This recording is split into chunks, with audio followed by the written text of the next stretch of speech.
বাংলাদেশ থেকে মিয়া ভোটার এনে যেভাবে ভোট করাতো সেটা সম্ভব হয়নি। সেই মিয়াদেরকে দিয়ে, ফেক ভোটারদেরকে দিয়ে আর ভোট করাতে পারেনি। এটাই ওনার মাথা খারাপ হয়েছে। এবার আবুল তাবুল বকছে, যেমন পিসি বলছে তেমন ভাইপিও একই বলছে, তার দলের লোকেরা একই কথাই বলছে। তো ওরা মানে আমার মনে হচ্ছে যে নির্বাচনের পর মানে 4 তারিখে ওদেরকে ভালো একটা হসপিটালে যেতে হবে, এদের মানসিকতা তাদের মেন্টাল ডাক্তার দেখাতে হবে। প্রথম 10 বছর, পরে 25 বছর, 35টা বছর সিপিএম কে দেখেছে। আজকে ত্রিপুরায় কি আছে? সিপিএম এর কিছুই নেই, কারণ সিপিএম এই হারে ত্রিপুরা রাজ্যকে মানে ত্রিপুরার মানুষকে অত্যাচার করেছে, এটা ভুলবে না, কোনোদিনও ভুলবে না। যেই যা বলুক না কেন, আমরা বলছি যে ত্রিপুরা রাজ্যে ভারতীয় জনতা পার্টির সরকার রয়েছে, ত্রিপুরা রাজ্যে ভারতীয় জনতা পার্টির সরকার থাকবে। নমস্কার, আপনারা দেখছেন পিসি মিডিয়ার। আমার সাথে রয়েছেন বিজেপির সাধারণ সম্পাদক ভগবান দাস, বনগাঁতে আছেন এবং এখানে প্রায় 7টি বিধানসভার দায়িত্বে তিনি রয়েছেন। অনেক অনেক স্বাগত আপনাকে পিসি মিডিয়া। ধন্যবাদ। তুমি যে প্রশ্নটা করবো যে এই পশ্চিম বাংলার বিশেষ করে এই যে বনগাঁ অঞ্চলে কাজ করতে কেমন অসুবিধা হয়েছে আপনার, এবং বর্তমানে বিজেপির পজিশন কি রয়েছে যেহেতু আগামী 29 তারিখ ভোট? অসুবিধা কিছুই নেই, সবটাই সুবিধা। পশ্চিমবাংলার মানুষ জেগেছে, বনগাঁর মানুষ জেগেছে, আর তৃণমূলের শেষ বিদায় এই 2026-এর নির্বাচনে। বনগাঁর 7টা বিধানসভার যারা গণদেবতা রয়েছেন সবাই সিদ্ধান্ত নিয়েছেন, আর নয়, খেলা শেষ। এবার ভারতীয় জনতা পার্টির নেতৃত্বে সুশাসন প্রতিষ্ঠা হবে পশ্চিমবাংলায়। আমরা দেখলাম বিজেপির ওয়ার রুমে একদম অমিত শাহ খুদ রাত 12টা অবধি উপস্থিত থেকে আপনাদের নিয়ে মিটিং করছেন এবং বিভিন্ন দিক নির্দেশনা দিচ্ছেন, এবং প্রধানমন্ত্রীও কিন্তু বারবার এই বাংলায় আসছেন। এবং তৃণমূল যেটা বলছে যে বিজেপি বাংলাকে দখল করতে চাইছে এবং বিজেপি বাংলা বিরোধী দল, কি বলবেন? ভারতীয় জনতা পার্টি এসি রুমে বসে রাজনীতি করে না। ভারতীয় জনতা পার্টির কার্যকর্তারা এসি রুমে বসে জনগণের কাজ করে না। ভারতীয় জনতা পার্টি জনতার মধ্যে থেকেই কাজ করে। অমিত শাহ উনি নিজে বলছেন যে আমি একজন সামান্য কার্যকর্তা, এই পশ্চিমবাংলায় বলেছেন। ভারতীয় জনতা পার্টি নেতার পার্টি না, নেতার পার্টি হচ্ছে কংগ্রেস পার্টি, অন্যান্য পার্টি। এটা কার্যকর্তার পার্টি। তাই অমিত শাহজি আজকে বাংলার মাটি চষে বেড়াচ্ছেন, মোদিজিও আসছেন। সবাই আমরা কার্যকর্তা রূপে এখানে কাজ করছি। যে জায়গাতে আমাদের গৃহমন্ত্রী সেই কথা বলেছেন, সেখান থেকে আপনারা অনুভব করেন নেবেন যে ভারতীয় জনতা পার্টি এখানে অমিত শাহজি রয়েছেন এবং অমিত শাহজি সাধারণ মানুষের কাছে যাচ্ছেন। ভারতীয় জনতা পার্টি মানুষের সঙ্গে থেকে রাজনীতি করে, সেবার মধ্যে দিয়ে সংগঠন করে, সেবার করার জন্যই রাজনীতিতে আমরা লড়ি। এখানে টিএমসির মতো নয়, কংগ্রেস দলের মতো নয়। তো স্বাভাবিক কারণেই ভারতীয় জনতা পার্টির বুথ স্তর থেকে একদম কেন্দ্রীয় নেতৃত্ব সবাই মাঠে রয়েছে, ইলেকশনকে সিরিয়াসলি নিচ্ছে।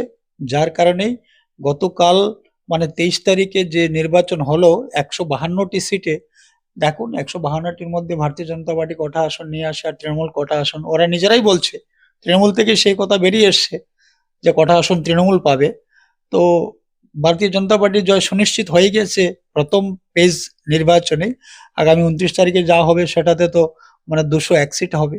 আচ্ছা, এবারের যে নির্বাচন বিশেষ করে পশ্চিমবাংলার রাজনীতিতে সেটা ইতিহাস, বিশেষ করে যে বম বোমা সন্ত্রাস ছাড়া যে পশ্চিমবাংলায় নির্বাচন হতো না, এবার প্রথম দফায় যে নির্বাচনটা আমরা ভোটটা আমরা দেখতে পেলাম শান্তিপূর্ণ হয়েছে এবং কিছু জায়গায় বিক্ষিপ্ত ঘটনা ছাড়া, কি বলবেন? পশ্চিমবাংলার মানুষ শান্তি চাইছে। পশ্চিমবাংলার মানুষ বোমবাজিতে বিশ্বাসী নয়। পশ্চিমবাংলার মানুষ ব্যালটে বিশ্বাসী, বুলেটে বিশ্বাসী নয়। তাই বাংলা জেগেছে, বাংলার মানুষ জেগেছে। বাংলা চাইছে শান্তিপূর্ণ নির্বাচন, তাই শান্তিপূর্ণ নির্বাচন হচ্ছে। বিশেষ করে আমি ধন্যবাদ জানাবো নির্বাচন কমিশনকে, যে এইবার পশ্চিমবাংলার যে অশান্তি পরিস্থিতির মধ্যে যেভাবে নির্বাচন হতো, ছাপ্পা ভোট, ভূত দখল থেকে শুরু করে যা যা করার সবকিছুই করতো। তো এবার নির্বাচন কমিশন যে ব্যবস্থা নিয়েছেন, আমি নির্বাচন কমিশনকে ধন্যবাদ জানাবো যে অবাধ সুষ্ঠু নির্বাচন করার জন্য। এবং মানুষ ভয়ভীতি উপেক্ষা করে তৃণমূলের এবার ভোট দিয়েছে, তার প্রমাণ হয়েছে গতকাল 23 তারিখে যে ভোটের পার্সেন্টেজ, যে কি পরিমাণ মানুষ ঘর থেকে বেরিয়েছে ভোট দিয়েছে। নিশ্চিতভাবে সেই ভোট গিয়েছে পশ্চিমবাংলা গড়ার লক্ষ্যে, দেশ গড়ার লক্ষ্যে, রাষ্ট্রহিতে সেই ভোট হয়েছে। আর বিশেষ করে এখানে যিনি দিদিমণি তথা মমতা ব্যানার্জি যেইভাবে মানে হায়ারি ভোটার, যে বাংলাদেশ থেকে মিয়া ভোটার এনে যেভাবে ভোট করাতো সেটা সম্ভব হয়নি। সেই মিয়াদেরকে দিয়ে, ফেক ভোটারদেরকে দিয়ে আর ভোট করাতে পারেনি। এটাই ওনার মাথা খারাপ হয়েছে। এবার আবুল তাবুল বকছে, যেমন পিসি বলছে তেমন ভাইপিও একই বলছে, তার দলের লোকেরা একই কথাই বলছে। তো ওরা মানে আমার মনে হচ্ছে যে নির্বাচনের পর মানে 4 তারিখে ওদেরকে ভালো একটা হসপিটালে যেতে হবে, এদের মানসিকতা তাদের মেন্টাল যে ডাক্তার দেখাতে হবে। আর আজকে যেইভাবে কথা বলছে, বাকি তো রয়ে গিয়েছে, আরো বলবে। তো অবাধ নির্বাচন সেটা হওয়া উচিত কিনা উচিত, এটা পশ্চিমবাংলার মানুষ সেটা জবাব দিয়েছে। সবাই চাইছে অবাধ নির্বাচন হোক, সুষ্ঠু নির্বাচন হোক, এবং ভারতবর্ষের প্রত্যেকটা রাজ্যেই এখন সুষ্ঠু নির্বাচন হচ্ছে। এসআইআর নিয়ে কথা বলছে, আজকে এসআইআর কেন ওদের এত মাথা ব্যথা, কেন এসআইআর নিয়ে এত তাদের আপত্তি, এত অসুবিধা? এসআইআর তো এই নতুন হয়নি। এসআইআর আজকে হয়তো তার নাম দেওয়া হয়েছে এসআইআর, ঠিক সেম প্রক্রিয়াতে এর আগেও হয়েছে। আমরা দেখেছি ভোটার আই কার্ড, সেটা কবে এসেছিল ভোটার আই কার্ড? যে নির্বাচন কমিশন ছিল টিএন সেশন, ভোটার একটা নিজেদের পরিচয়পত্র নিয়ে ভোট দেবে। তো এই ধরনের তো প্রক্রিয়া আগেও হয়েছে, এবার একটু অন্য ধরনের সেটা এসে এসআইআর নাম দিয়ে আসছে। তার একটা মানে সুনিশ্চিত করা প্রয়োজন। এইভাবে মানে বাংলাদেশ থেকে এইবার মেয়াদেরকে এনে ভোট দেওয়ানো হবে, বিশেষ করে আমাদের পশ্চিমবাংলা, আসাম, ত্রিপুরা রাজ্যে সেটা চলতো। আরো আরো অনেক রাজ্যে সেগুলো হতো।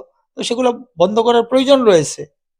এইভাবে ফেক ভোটারদেরকে ভোট দিয়ে আর নির্বাচনে জিতে তারপর তাদেরকে মানে দুধেল গাই বানিয়ে আর হিন্দুদের উপর অত্যাচার।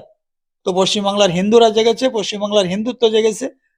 তো যার কারণেই পশ্চিমবাংলার মানুষ চেয়েছে অবাধ নির্বাচন, অবাধ নির্বাচন হয়েছে। আচ্ছা, এই বাংলায় নির্বাচনী প্রচারে ত্রিপুরা থেকে এলেন বিরোধী দলনেতা জিতেন্দ্র চৌধুরী। সিপিএম এর তো এখানে মানে শূন্য আসন।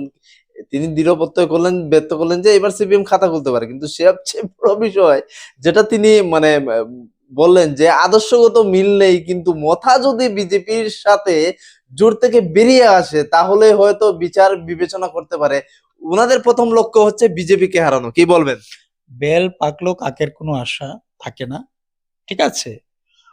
গাছে বেল পেকে হলুদ হয়ে আছে, আর কাক যদি মনে করে সেই বেল আমি খাবো, সেটা তার আশার মধ্যে, স্বপ্নের মধ্যেই থেকে যাবে। সুতরাং বেল পাকলো কাকের কোনো আশা রাখা ঠিক না বা উচিত না, আর এটা সম্ভবও না। সুতরাং খাতা খুলতে পারেনি, খাতা আর খুলবেও না। সিপিএম কে মানুষ এই ত্রিপুরা রাজ্যে 35 বৎসর দেখেছে। প্রথম 10 বৎসর, পরে 25 বৎসর, 35টা বৎসর সিপিএম কে দেখেছে। আজকে ত্রিপুরায় কি আছে সিপিএম এর? কিছুই নেই। কারণ সিপিএম এই হারে ত্রিপুরা রাজ্যকে মানে ত্রিপুরার মানুষকে অত্যাচার করেছে, এটা ভুলবে না, কোনোদিনও ভুলবে না। সুতরাং সিপিএম সেই আশা করে লাভ নেই। যেই যা বলুক না কেন, আমরা বলছি যে ত্রিপুরা রাজ্যে ভারতীয় জনতা পার্টির সরকার রয়েছে, ত্রিপুরা রাজ্যে ভারতীয় জনতা পার্টির সরকার থাকবে। আর সিপিএম এডিসিতে তো খাতা খুলতে পারেনি, কোথাও খাতা খুলতে পারবে না। ওদের খাতা আস্তে আস্তে আস্তে আস্তে বন্ধ হয়ে যাবে। সেই দিন আর বেশি দূরে নয়, সেটা আপনারা সবাই দেখবেন, ত্রিপুরাবাসী দেখবো, ভারতবর্ষের মানুষ দেখবে। অসংখ্য ধন্যবাদ আমাকে সময় দেওয়ার জন্য। তো এতক্ষণ আমার সাথে ছিলেন বিধায়ক তথা বিজেপির সাধারণ সম্পাদক ভগবান দাস। তিনি কার্যত পশ্চিমবাংলা নির্বাচন নিয়ে যে কথাগুলি বললেন, আপনারা কমেন্ট সেকশনে আপনাদের প্রতিক্রিয়া জানান। ধন্যবাদ আমাদের সাথে থাকার জন্য।